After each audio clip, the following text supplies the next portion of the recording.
How's everyone doing? So, Strength Chat episode 52. I hope you're all well. Today I have got a very special guest for you.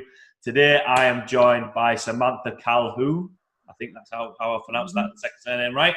Yeah. She is the 2018 USA Powerlifting Champion. How are you doing? Pretty good, Steve. Thank you for having me. No worries at all. What's been going on? What have you been up to? So as of late, I've been training for the Arnold's. So I'm about 7 weeks out from that meet. Is in the first week of March. Okay. And where's that at? Ohio, Columbus, Ohio, in the States. Is that far away from where you are, or too much traveling, or is it? It's about a 4-hour plane ride. All right. Okay. Not too bad then. So what are you expecting at the Arnold's? So I'm competing in the Grand Prix. So I believe it's me, Jen Thompson, Daniela Mello, and I believe Megan Scanlon. So basically it's top 4 raw females, top 4 equipped females, and also the males. And you win by Wilks. Oh, okay. Yeah, so it's a bit of a different style of meet, but I'm excited. Yeah. Have you lifted at the Arnold's before? I have. Not this particular meet. I've done the Pro American 2 years in a row, and I've had a lot of fun doing that meet. Okay. Oh, nice. Yeah. Is there any sort of regional qualifiers that you've got to do leading up to the Nationals again, or is there any other competitions coming up?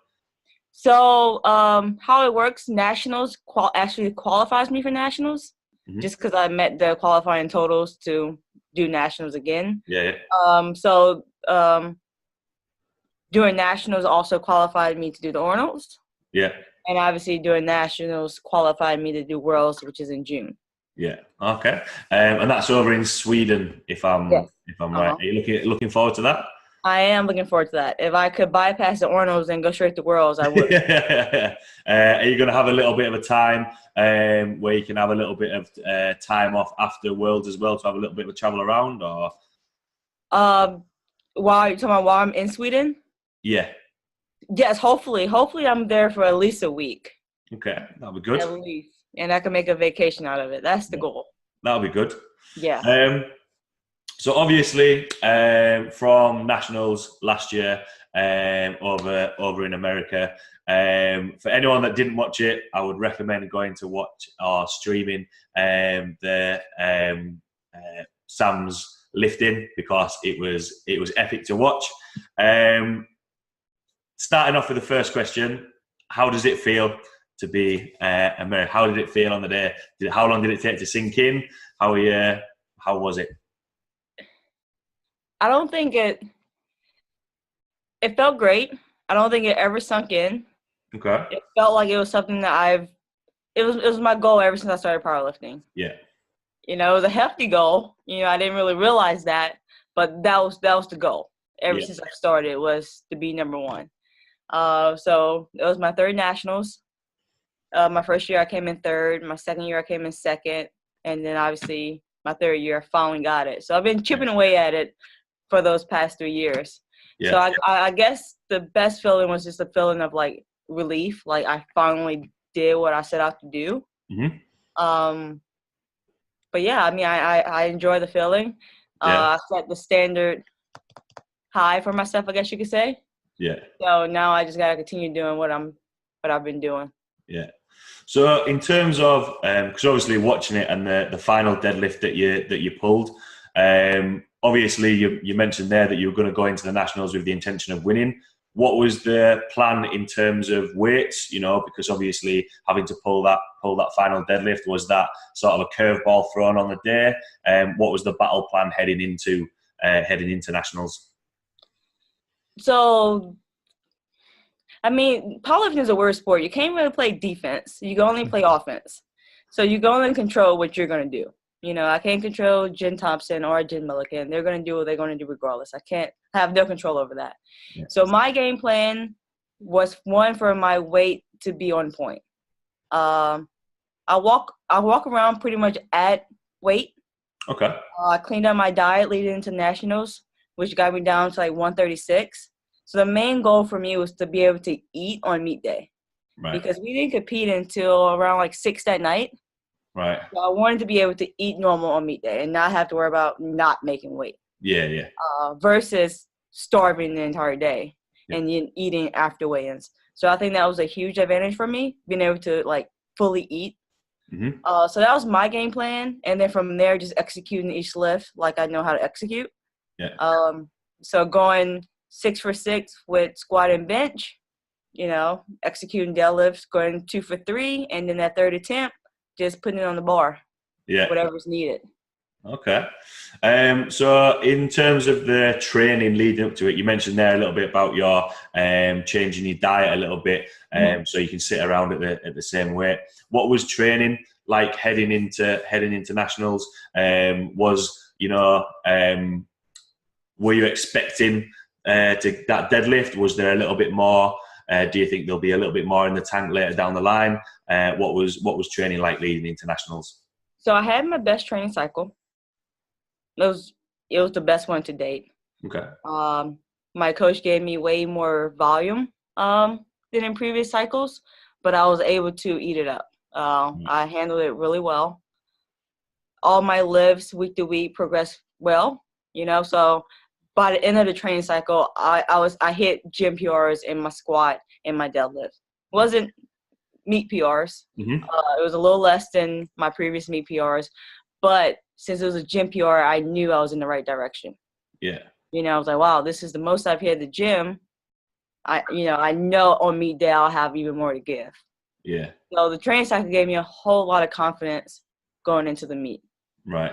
Yeah. Was there when you were saying that you mentioned there you had a little bit more volume, was that one of the main changes from previous training cycles that you've done before, or was it a case of sort of everything fell into place at the right time? Did you change anything else, or was it just the training and the nutrition side of things? It was It was the mindset. Right. So I got my nutrition down, which affected training. I was able to handle more work and recover from it. Yeah. I also became comfortable with the uncomfortable. I work out pretty early, depending on my schedule, and I just became comfortable with that. Okay.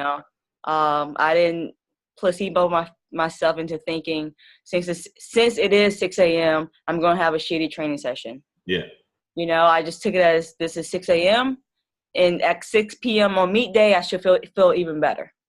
Yeah. You know what I mean? I just got comfortable with being uncomfortable, and I just think that mindset just led to so many things. I think that's a great point, saying getting comfortable with the uncomfortable, because a lot of people, guys and girls that train at the gym that I work at and train at, I'm not going to train in the morning. I'm a little bit like that myself, not training in the morning. I'm not strongest in the morning. I'm going to train on the afternoon when I've had plenty of food. But I think it's a case of, if you're strong, you're strong. You just need to get in the gym, get the work done. And then if you are lifting, because at different competitions, I've lifted on the morning and I've lifted late on the afternoon, and I've PB'd on a morning and I've got a PB on an afternoon. Right. It just goes to show that you just get in, get the work done, and it doesn't really matter. It's just that, like you say, that mindset of getting it done, so you can do the work on the platform. Right, because like for nationals, we had basically all three of us. We had a 3-hour time difference from the East Coast and the West Coast. Yeah. And if you let little things like that get in your head, it can affect your performance. Yeah. So that's what I mean. Like just getting comfortable with any variable that could be thrown my way, being okay with it. Yeah. On that note, when you mentioned about mindset, you put a post after you won, saying it all started in 2016, wanting to have the goals towards winning nationals, and realizing that there was a lot more to it, that it was what was required, and talking about mindset, and training it early morning. What other changes were made in terms of your mindset, in terms of, I need to get that done? What were your thoughts before that, and how did you just think, right, it's 6 a.m, I need to get this training done. So are we talking about pre-nationals or 2016? From 2016 to nationals, because obviously you mentioned it was your best prep, getting comfortable with the uncomfortable. Have you always been like that, or did it take some changing? It took some changing. I think I was kind of like, like you said, like yourself, you want things to be perfect. You want to have all your meals in. You want it to be the right time. You want to, you want to have a nap. You want everything to be perfect to train. So even if you don't say it, psychologically, you're thinking like, man, I'm sleepy, or I'm tired, or I should have ate more. And then you go into your training cycle, and if your warm-ups doesn't move how you want them to move, you perceived it to all those things that you didn't do correctly. Yeah. Versus just taking the day for what it is and getting it done. Yeah. So I think just the mindset just develops over time. You start to realize what you're capable of doing, even when you're not at 100%, mentally or physically, what you're still capable of achieving. And that's just something that you that's the data you accumulate with time from yourself. Yeah. There's plenty of days I felt like shit and somehow had an awesome workout. Yeah.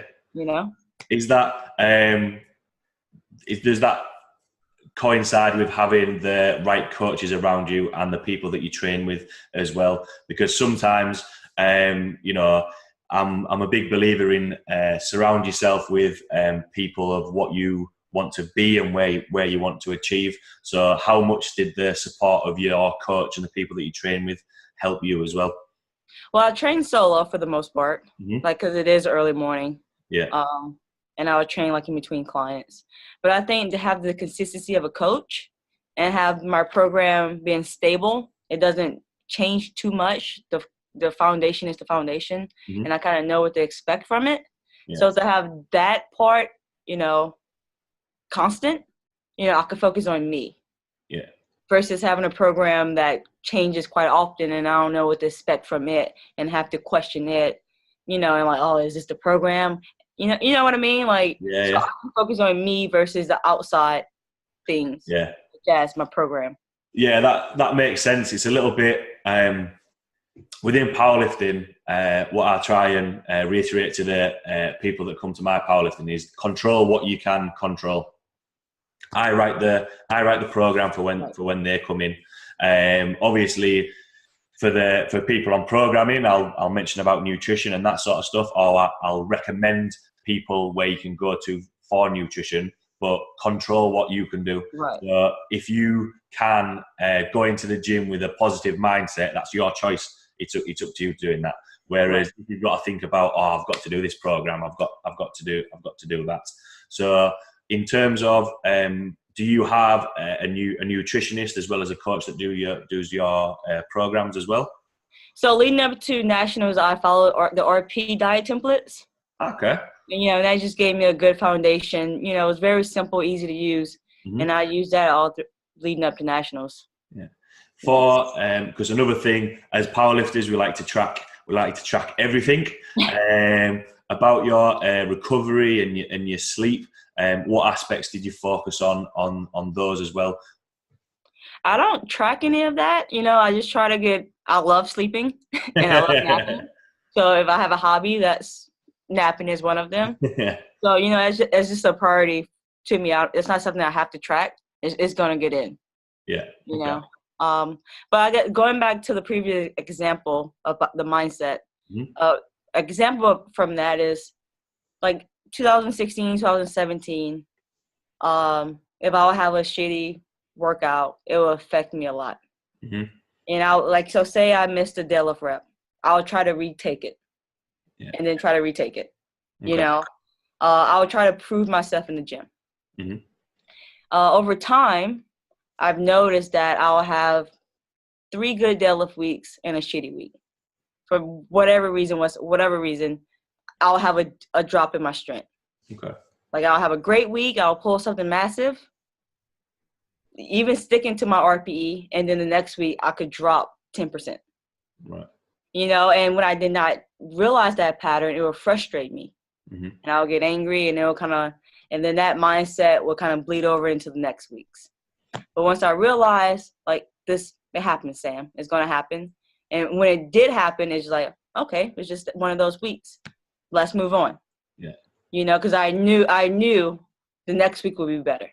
Yeah. You know what I mean? So, like, the mindset's just developed over time based on things that I noticed with my training and with myself. Yeah.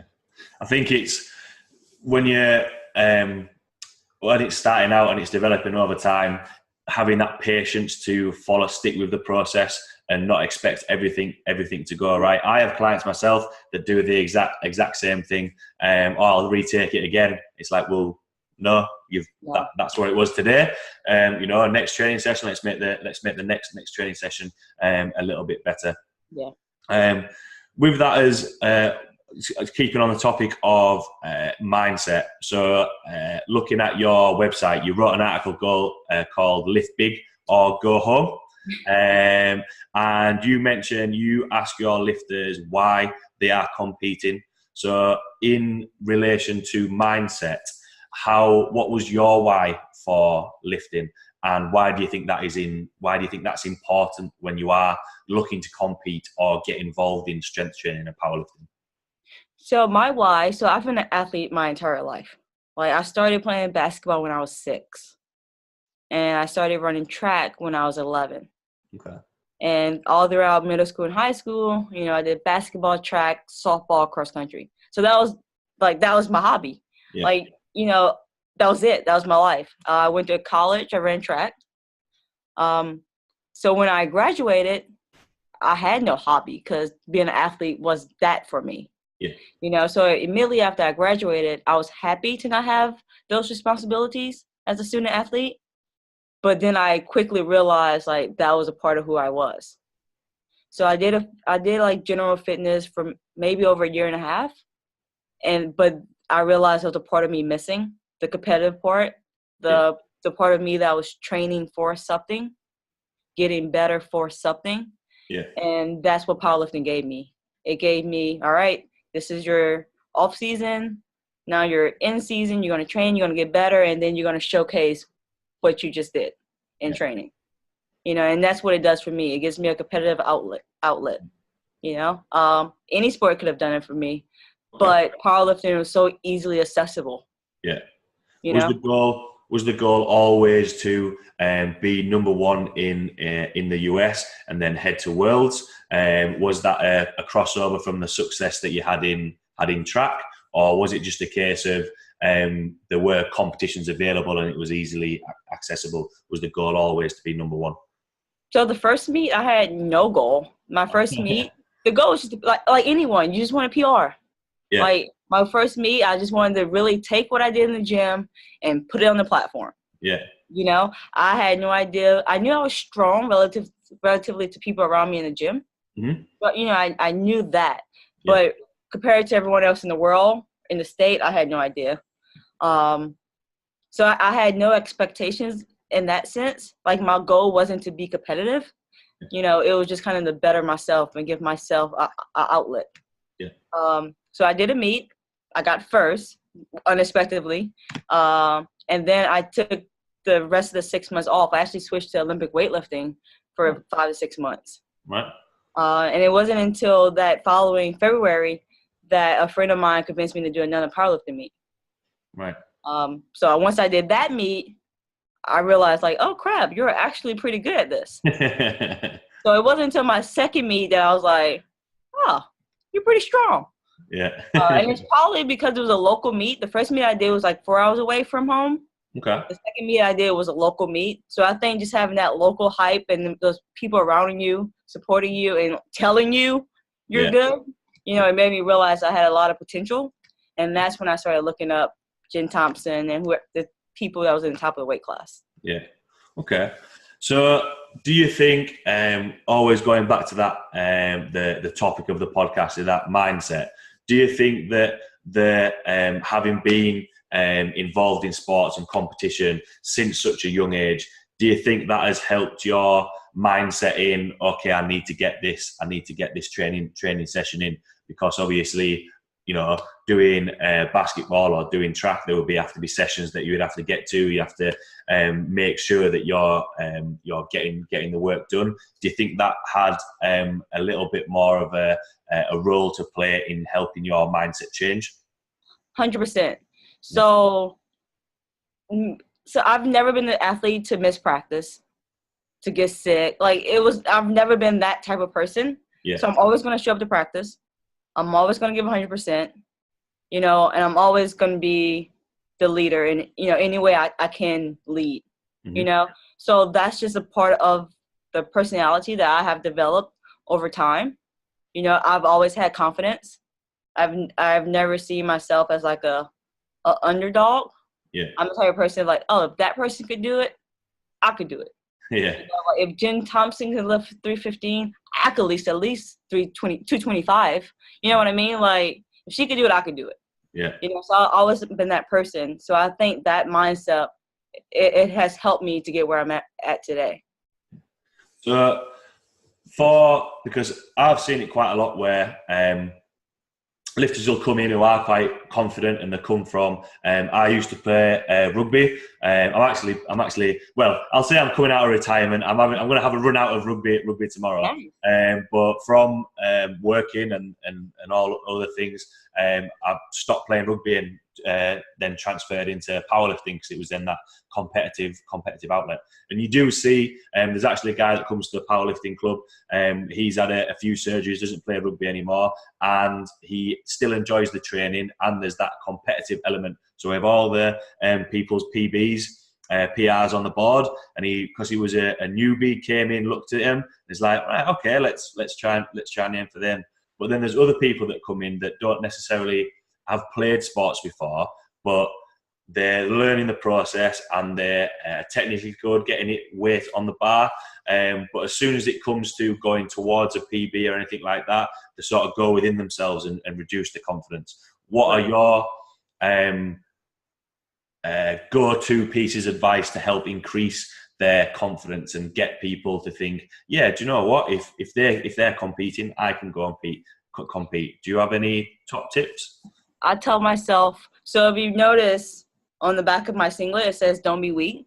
Mm-hmm. And that's what that means. Don't be weak. Like, don't be mentally weak. You know, when I used to train prior to Worlds and I used to deadlift, I used to tell myself, like, if you want to be a world deadlift record holder, this way has to be like light. You have to move it with confidence. Like, you're not gonna beat Kimberly Walker's record if you can't lift this weight in front of you. Yeah. You know, so don't be afraid of the weight. Mm-hmm. And I look up to people like Jen Milliken. I've seen her squat 1 year at Nationals, and when she unwrapped the bar, she was like shaking, like trembling. And I'm like, oh shit, this girl's about to bomb her opener. Like, she was just shaking like crazy. Yeah. And when she went down and she came up so freaking fast, I was like, whoa, like, you know, and that moment really changed my perspective and how I treated the weight. Because then it made me tell myself, like, it doesn't matter how it feels. Just move the weight. Doesn't matter how it feels on your back.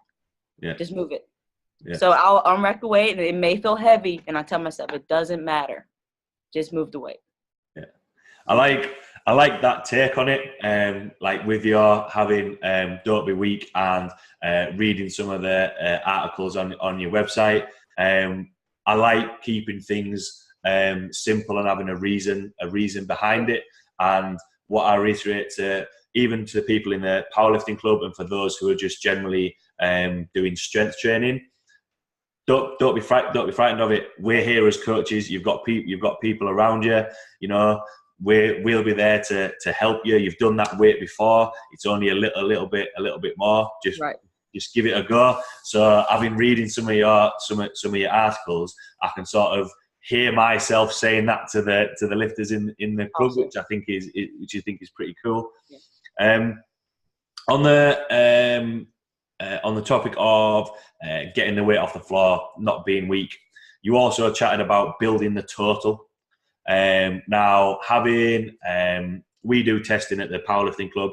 I've done it myself, even in training sessions where, okay, you've got to work up to an RPE 9, and you try and do a 3-rep max or lift a little bit heavier and overshoot it. And you mentioned in your first competition wanting to PB. Was it a case of a PB at all costs, if you like, or how was your powerlifting mindset changed to building the total, and how has that helped you improve as a lifter? So when I first started lifting, I didn't understand building the total. Like, the total mattered, but I was also very focused on each lift as well. Okay. You know, I still wanted to, like, I still had these arbitrary numbers of what I wanted to hit in the squat. I still had these arbitrary numbers of what I want to hit in the bench and what I want to hit in the deadlift. Mm-hmm. So I remember making a goal after that second meet that I told you that changed everything for me, right? Mm-hmm. That made me want to be competitive. Mm-hmm. After that meet, I hit a 315 squat, 185 bench, and I'm sorry, this is in pounds, and a 440 deadlift, 200 kilos deadlift. After that meet, I sat down and I wrote out my goals. I wanted to hit 365 squat. So, 315 and 365 in 6 months. I wanted to hit, 205 bench. So I wanted to go from 185 to 205. Yeah. And I wanted to hit a 485 deadlift. So I wanted to go from 440 to 485 within a training cycle. Mm-hmm. And I thought at the time, that was perfectly reasonable goals. I was a smart, educated individual, and I thought that was like, these are good goals. I could do that. And I had confidence that I could do that. And, that was a problem too. I had too much confidence, because I knew it was like, okay, you will put in the work. You're going to do everything you have to do to get stronger. But those numbers were just so arbitrary. Mm-hmm. They were just nice, round, bubbly numbers to me that I just kind of picked out of the air. Yeah. And they basically kind of evolved. That's kind of what I needed to kind of close in on Jen Thompson. Yeah. So that's kind of how those numbers evolved. Yeah. But I did not understand the rate of progress. Versus now, if you ask me what my goal is for Arnold's, 5 pounds more than what I lifted at Nationals. Like, if I could put 5 pounds on each lift, shit. If I could match my bench, if I could chip my deadlift, if I could put on a little bit more, that's progress to me. So when was the next meet? Obviously, you mentioned the second powerlifting competition. That was where it all started clicking. Mm-hmm. When was the next? Was it the next competition after, where it was a case of right, I'm gonna start building the total, or when did you start thinking of that as your mindset of, right, this is what I need to do to be competitive, and think, right, I need to edge this or work on this lift? So the second meet, that's when I got the fire.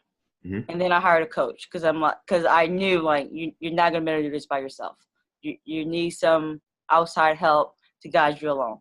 So I hired a coach, awesome coach, had the best training cycle of my life, got stronger. However, my expectations were unrealistic. So that next meet, the third meet, I bombed out. Okay. A lot of it was my fault because not only was I chasing the total, but I was also chasing Wilks. Right, okay. So I wanted a 500 Wilks. And the easiest way to get a 500 Wilks is to have less body weight. Mm-hmm. So that whole week leading up to the meet, I see my weight drop, and I didn't do anything about it. Right. Because then I started calculating what I would need to get a 500 Wilks. And as my body weight dropped, the total I needed to get a 500 Wilks also dropped. Okay. So I wasn't all there at the moment. I was, my judgment was clouded. Mm-hmm. So then I entered the meet probably 4 pounds lighter than I was throughout the training cycle. Right. So the strength just wasn't there. Okay. So that meet I bombed out, and that humbled me. Yeah. Because the second meet gave me a little juice. I was a little fired up. I'm like, okay, you're strong. The third meet humbled me. Especially like bombing out and then seeing all your friends around you still competing. That's a humbling feeling. To be the favorite to win just by showing up and not finishing, that really gave me a whole perspective on the sport. and I needed that meet. That's the meet that made me a champion. Yeah, I think that's a prime example when you one of my very first rugby coach mentioned that you will always learn more from a defeat than you do from a win. And in terms of powerlifting, last year was my first time at the British Championships, because qualifying totals had changed. Got a qualifying total, went to the British, and warming up next to Tony Cliff, who's won it five years in a row. That is a little bit thinking that I lift quite a lot in the gym and regionally. Okay, I'm not too bad. To see guys like that, not just in my weight class, but the weight class in all the other weight classes, people lifting way more. Got British titles, have been to Europe and that sort of stuff. That for me was like, right, actually I do need to put some work in, rather than quickly getting my knee sleeves and my singlet on and being like, I'm ready to go. Oh no, wait, I need to warm up. Right. So yeah, I think you do learn from that, and it was especially from competing in my first nationals, that gave me the kick up the bum to be, I want to do this again. I want to climb up those rankings. I want to do it instead of thinking, I'll just compete regionally. I don't want to push myself for it or challenge and try and work on it. So how did I'm thinking about two questions at the same time here.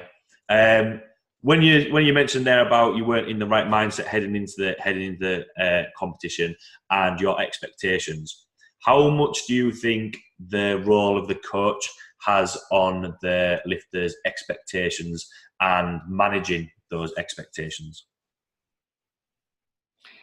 So I think it was a flaw in, one is a remote coach, okay, right? So, he wasn't there to see the day-to-day. And like I said, I take full responsibility for all of my actions. So since he wasn't there to see the day-to-day, and I wasn't accurately reporting my day-to-day, meaning sets and reps were 10 times harder than they should be. However, I was getting it done. Yeah. If he maybe had realized there was RP 10s and not 8s, the program would have been adjusted accordingly. Yeah. However, at that point in time, I was still in the mindset, the more the better. Yeah. The more work I get in, the better the outcome. As long as I'm getting the work, the payoff is going to be there. Yeah. But the week leading to the meet, I don't think a coach could have controlled that. Right. That was self. Okay. That was self letting my weight slip. Yeah. It's not something I verbally was speaking to anyone. Okay. That was just me, that was me thinking I was in a good position. Okay. That I was doing everything I needed to do to be competitive and reach my end goal. Yeah. That was me thinking I had things figured out. Yeah. So I wasn't trying to self-sabotage myself. I thought I was setting myself up for success. Yeah. When in reality, I was not. Yeah. If I would have had a game day coach the day of the meet that I bombed out, it would have been differently, because this is what happened. I took my first attempt on squat. I missed it off of depth. All right. I have goals. So I still went up in weight. Okay. And then I sunk my second squat, and and the weight sunk me. Okay. However, if I had a game day coach, I wouldn't have went up in weight. Yeah. I would have retaken that opener, executed it better, and at least had something on the board. Yeah. And would have adjusted the second attempt accordingly and not stuck to the game plan thinking I was at 100% when I wasn't. You know what I mean? So that's the downfall of not having someone there in your corner with you on game day. Yeah. So from there, did you then have someone with you for every competition you've done afterwards? I had friends Up until Matt and Susie, I had friends there with me. Yeah. Yeah, they'll kind of help out. Yeah. But no one like that was up higher. Yeah. And that was their job. Yeah. Okay.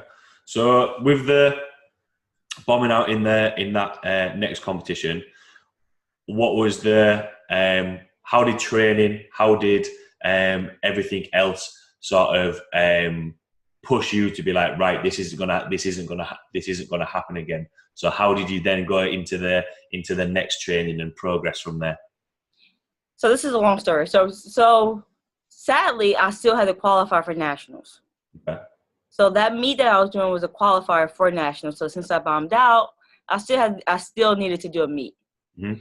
So with like a 2 to 3 week turnaround, I did another meet. Yeah.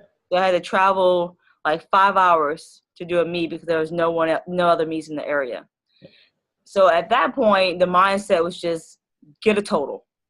Yeah. However, I'm still Sam and I still have goals. I needed to get a high enough total to be in prime time. Okay.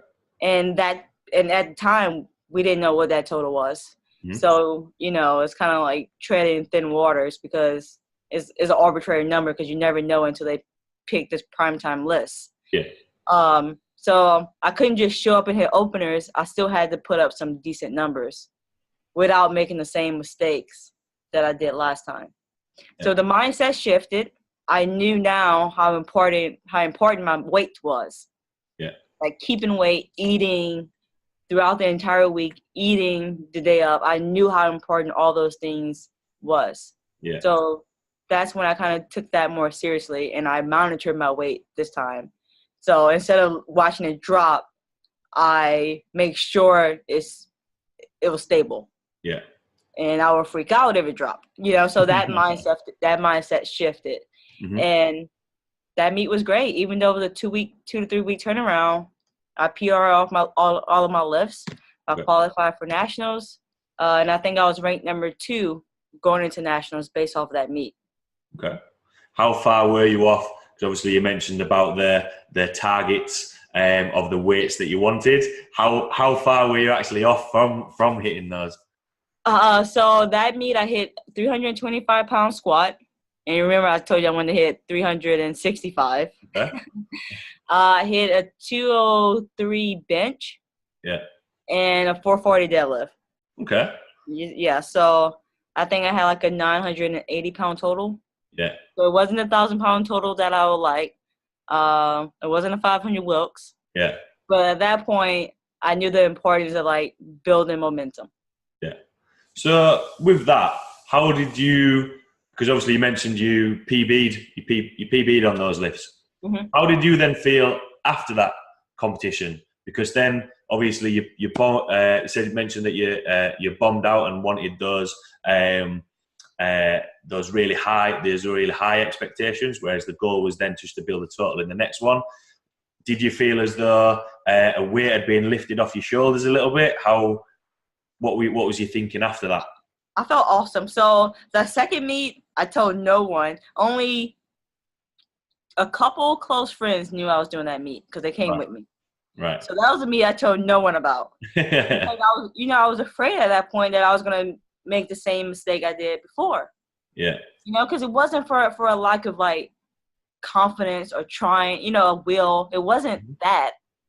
So I was just afraid that the second time would be like the first time. Yeah. But I told no one about the meet until after the meet.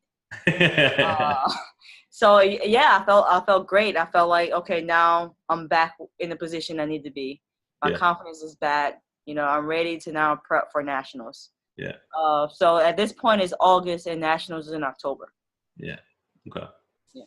It's interesting to see like you mentioned, that was it being a humbling experience and giving you the motivation to go from having your expectations and your thought process to then go completely the other way. I find that really interesting because I think powerlifting is one of those sports. Quite a lot of people are quite nervous to step onto the platform, and it's they could get to a good level of strength training in the gym but it's a case of, right, let's go to a competition. Don't care what competition is. Let's just go. Let's see what's going on. And like you mentioned in your first when you went into the first competition, just wanted to PB on your lifts. And sometimes you go, people will PB on their lifts because I had a similar thing as well. Not on a leading up to nationals or anything like that, but I was PBing and I said I wanted a podium finish. So I started then looking at what other people were doing. Mm-hmm. And actually that was I think that was the only powerlifting competition I've never really enjoyed, rather than focusing on what I was doing. And as a lifter of, your quality, it's good to hear that you've been through that as well. Not had a very good experience, but then it's like, right, let's get to the next one, and you learn from that, and it's right, okay, let's focus on what I want to do. Let's get this, and then if we have chance for a PB deadlift like at nationals, then you can take it. So yeah, I think that's, as a lifter myself, that's quite reassuring, which is good. Yeah. So another, it's what you mentioned was on the back of your singlet as well. Another article you wrote was "Don't be weak," and you posted after winning as well that it takes a lot more, and you touched on it a little bit there, a lot more than hard work and will to reach the top, if you like. What's the missing piece? What's the secret? What's the secret ingredient? What's the secret ingredient? So I think on that article I had a little triangle. Yeah.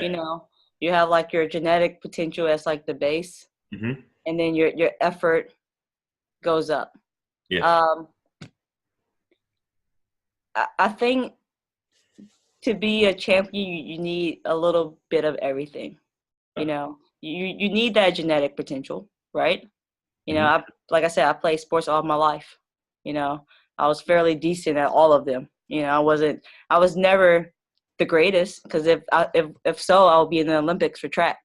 Yeah. But I always knew how to work hard. Yeah. And even when I had teammates who were genetically better than I was, I still outworked them.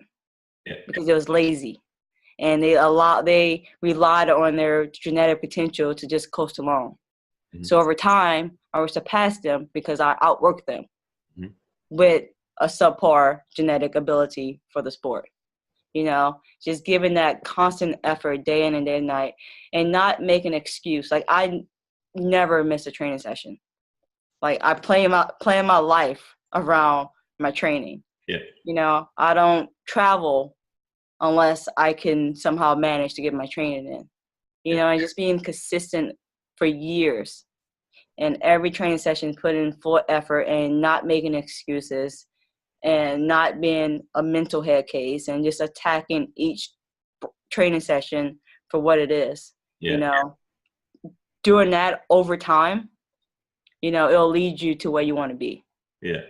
And it may not be a national championship, but for someone that may be a PR. And in the sport of powerlifting, that's all that matters. Yeah. Like when I ran track, especially in college, there's very few meets I got first. Right. You'll go back to class and people will ask about the weekend, like, hey, how was the track meet? Did you win? I'm like, well, no, I didn't win, but I did run the fastest I ever ran in my entire life. Nice. So what else could you ask of yourself? Mm-hmm. It takes a lot to better yourself. Yeah. It takes a lot to add 5 pounds more than your previous best. Yeah. And I think people, they take that for granted because they're looking at the next person. Yeah. They're taking their 5 pound gain for granted because it's not the 200 pounds more than the other person is lifting. Mm-hmm. So I think the secret is just staying focused on you. Yeah. Staying focused on you, and then letting everything else fall into place because of that. What was quite good listening to you speak there is how relaxed sort of you chat about it. You always think that, you mentioned there, not being a head case and panicking about everything. okay, let's plan out my week. When can I fit my training in? Control what I can control. Get your sessions in. I know from my experience, I've missed sessions, and then I'll feel guilty, and then I'll try and catch up and end up doing something stupid, or try and merge 2 sessions together, but yeah, it's quite it's good to see how that as someone at the very top is, look, just put the work in, rather than being, I need to do this, I need to do that. And when you're saying outwork the other track athletes or the other powerlifters, not a case of running yourself into the ground to do that. Just making sure that you're making sure that every process is utilized so you can get the best out of yourself. So on that note, what does the future hold for Sam? What's the goals? What's the goals for Worlds? What can we expect to see this year? So when you talk about what's my why, that's the why that's been planning in my head this entire training cycle. Okay. After post-nationals.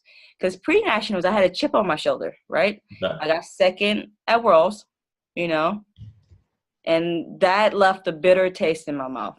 Okay. So the entire time from June to October, I had that chip on my shoulder. Mm-hmm. I was at times, for lack of better words, angry in the gym. And it's not like rage. It's just like, I let a part of me let myself down. Okay. Just from not like going after that third attempt and putting what was on the board needed to win, like just not knowing that what if, even if that may have been the smarter decision, it still put a sour taste in my mouth.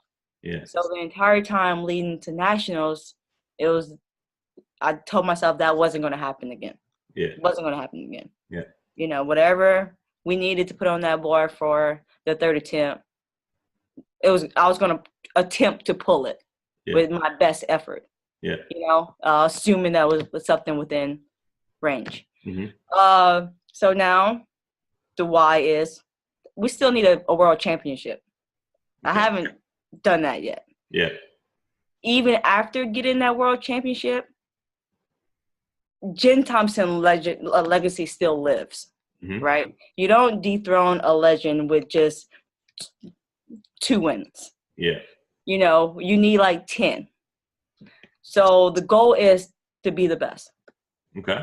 Undisputed, the best, and I want to be the best female powerlifter, not just the best 63 kilo powerlifter. Yeah.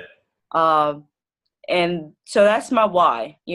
Winning nationals was great, but I can't let that cloud the big picture. Yeah.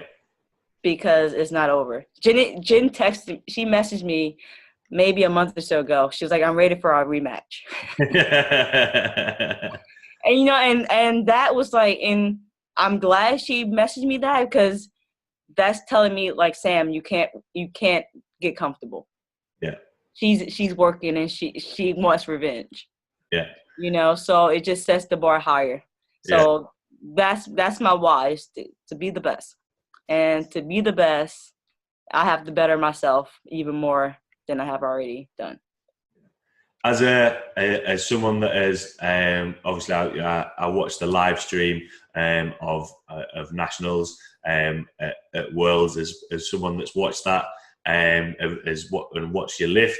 I'm excited. I'm excited to see what you can do this year, and the contest between yourself and Jen Thompson is awesome. Is awesome to watch, and from seeing the content that you put out there, it does motivate you to be like, as a lifter myself, and what I would say to coaches, let's give it a go. If they can do it, there's no reason why you can't do it. To push to do it, which I think is awesome. So after everything that we've chatted about, obviously chatted a lot about your own mindset and the why. What's your goals? From everything that we've chatted about, what would be your top tips or words of wisdom for people listening? Top tip is just don't be afraid to fail. Don't be afraid to fail. Put yourself out there. Also, control the things you can control. I think confidence comes from knowing that we have done everything we needed to do. So, like, if you know you're sleeping well, if you know your nutrition is point, if you know you're fully following your program, there's no way that you should attack the bar without confidence, right? Because you did everything leading up to this moment that you're supposed to do. Yeah. When you lack confidence, it's because like, hey, I ate like shit, or I drank last night, I slept like shit, and that's when doubt starts to flood your mind. Yeah. But if you can control those variables, because you can control your eating, you can control your sleep. Yeah. You can control your programming and who you're paying to coach you. Yeah. You can control those things, and you follow those things to the best of your ability. And it doesn't have to be perfect. That's also where people go wrong. They think that, I didn't get all my protein in, or, I only got 6 hours and not 8 hours, or, I missed that rep. It doesn't have to be perfect, but you have to follow it to the best of your ability. And you have to know that you did everything that you could in those moments to set yourself up for success. And if you know those things, when you get under the bar, you'll be way more confident. Yeah. Because you won't have fluctuations from week to week. Every week for the most part will feel familiar. Like this is only 5 pounds more. This is only 1 rep more, or I only have 1 more set. I can do this. So I think just building that confidence over time, putting yourself out there to actually compete and focus on yourself and not the person next door. And you just continue to do that process over and over and over again. It'll lead you to places that you didn't think was possible, just by following the process. Yeah. It comes back to what you mentioned about no excuses. Like if you, for example, I finished late in the gym last night and was in early this morning, and a little part of me, as I was finishing off a couple of sessions, doing a little bit of a work, I'll just train. I'll train over the weekend. I won't train today. And that was it's just an excuse. I should have got home, gone to bed, rather than coming in trying to do other little bits. And then I thought about it, and I was actually thinking about when I was noting down the questions to chat with you and about mindset. I was thinking, I'm gonna have to tell this story to Sam. I can't have a podcast about mindset and then sit there thinking, yeah, I should have trained today, but I didn't. But got the work done, increase the weight. Right, let's go to next week, and it's exactly how you say. Follow that process, and then once you get to a point where it's like, right, let's start again, or move up a level, or start competing at a higher standard. It's nice to know that same process is used at the top level as well as someone who's coming in as a beginner. Yeah. And Steve, I'm not perfect. There's plenty of days that I'm like training clients and I'm like, God, I do not feel like working out right now. Like,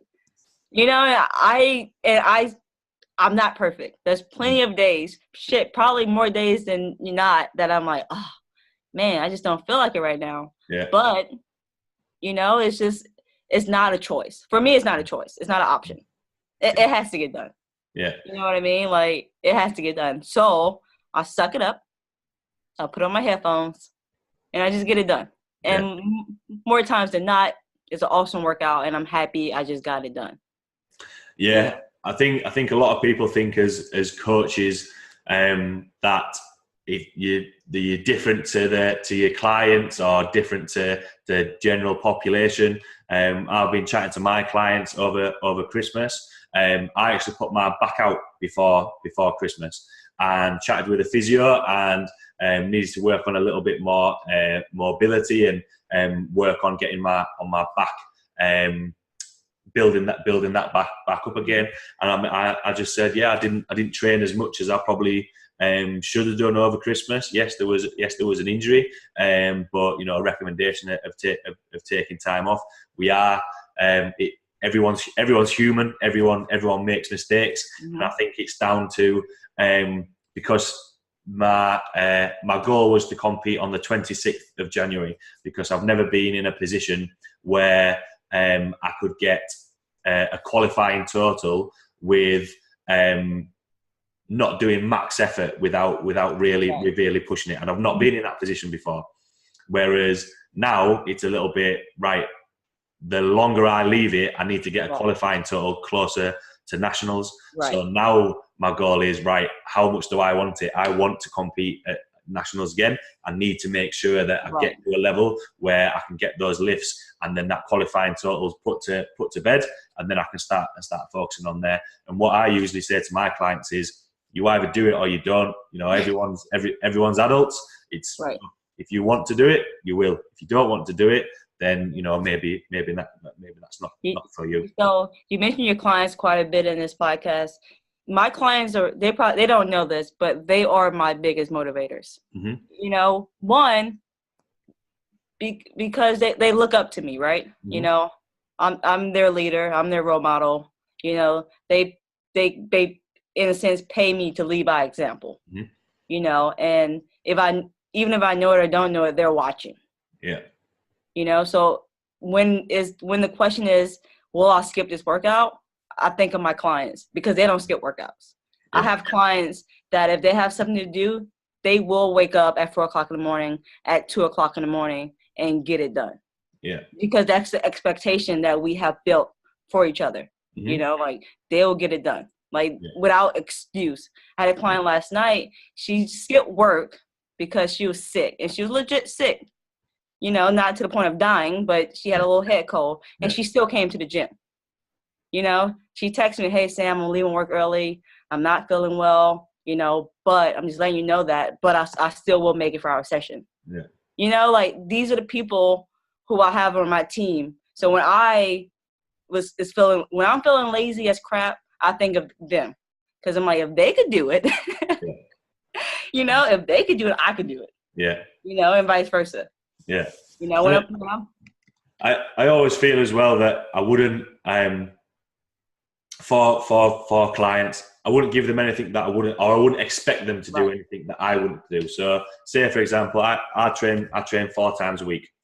Right. I wouldn't expect my clients to train, 3 times a day, seven days a week. If I train 4 times a week, you can train 4 times a week. And if they're getting 4 sessions in, and I'm thinking, I didn't go to bed as early last night, and I'm a little bit tired this morning, but I've programmed my clients 4 sessions. I need to get those 4 sessions in. And yeah, after everything that we've mentioned, it is that mindset of, you need to be okay. If they can do it, I can do it. And it's all about taking ownership, right? You just have to take ownership for your actions. Yeah. Yeah. And it comes back full circle again. No excuses. If there's a reason why, right? It could be I'm ill, right? That's an actual reason, not because of things that you can control. Like obviously you mentioned your sleep and your nutrition. Mm-hmm. I've really enjoyed chatting with you through that. Thank you. It's nice to see that someone at your level, like I mentioned, quite relaxed, but at the same time still with a clear vision of where you want to go. And like I say, I'm really looking forward to seeing what you can do in 2019. So I hope everyone enjoyed listening to Sam speak as much as I did. If anyone has any questions about mindset, or wants to follow any of your training or content that you put out there, where can people find you? So I'm on Instagram as sam.s.calhoun, and I also have a website, samstrong500.com. Mm-hmm. So that's the 2 main places you can find me. Absolutely. Even for a little bit of motivation, I would definitely recommend following Sam, and look out for some of the competitions over this year. So thank you very much for taking the time to chat with me. Thank you very much to everyone listening, and I will see you all next week. All right. Bye, Steve.